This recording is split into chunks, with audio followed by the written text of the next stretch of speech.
Figaro and the Thought Gate.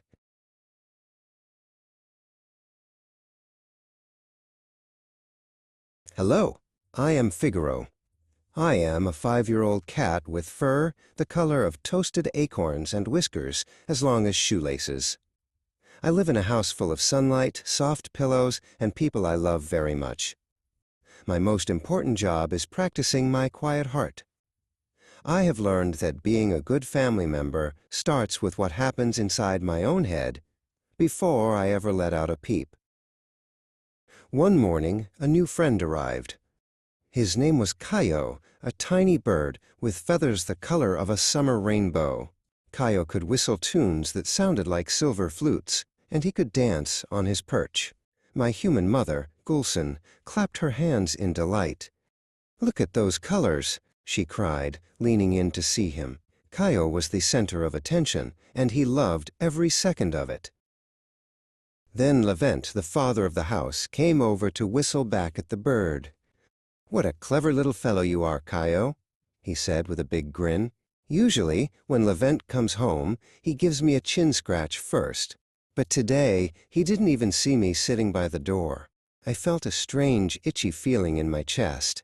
It was the green grumble, the sneaky shadow of envy. I looked over at Fatima. She is 24 and uses a shiny purple wheelchair. Fatima doesn't use words to speak, but her eyes tell whole stories.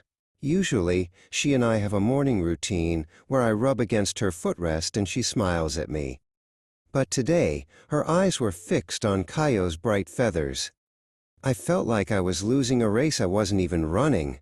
I wanted to let out a loud, jealous meow. The green grumble made me want to say something mean. I wanted to meow that Kaio's singing was just noisy squawking. My tail began to twitch back and forth like an angry snake. But then I stopped and took a deep breath. I remembered my thought gate, a little golden gate inside my mind. Every thought has to stop there. I ask myself 3 questions. Is it true? Is it kind? Is it necessary? I watched Gulsen move Fatima's wheelchair closer so she could see Kaio better. They both looked so happy. I realized that if I acted out or made a mean noise, I would ruin their peaceful moment. Envy is a weed that tries to choke the flowers in a family garden.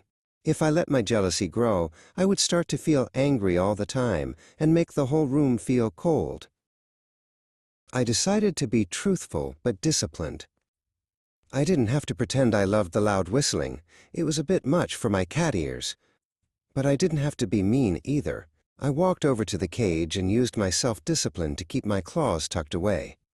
I looked at Kaio and let out a soft, polite meow. I was acknowledging my new housemate without being a grump. I reminded myself that there is enough love in this house for everyone.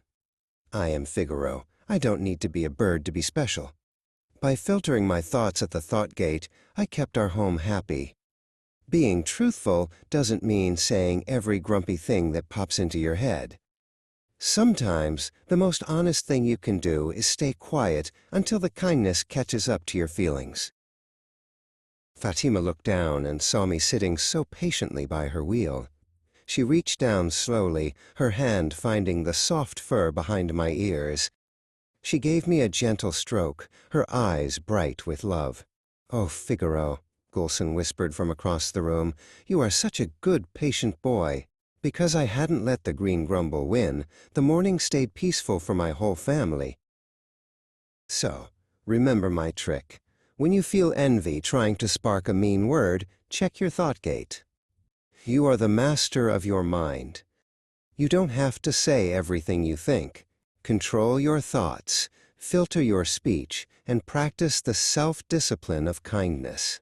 When you do, you keep the green grumble away and keep your home full of sunshine.